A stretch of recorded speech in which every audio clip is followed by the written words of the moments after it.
trabaho. So kung ano man na yung subsidy o ibibigay ng national government sa inyo, kunin ko yan, ibibigay ko yan sa mga taong gusto magtrabaho para malinis yung syudad ninyo, para yung syudad ninyo maging yung barangay ninyo maging peaceful.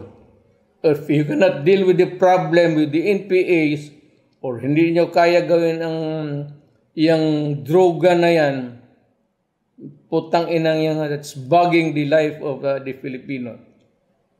Dapat sabihin ninyo. Or, there will be a time na sabihin ko talaga sa inyo that you are a total failure and I need to do something because I am the president and the buck stops here. Sir, Hanggang dito yung problema.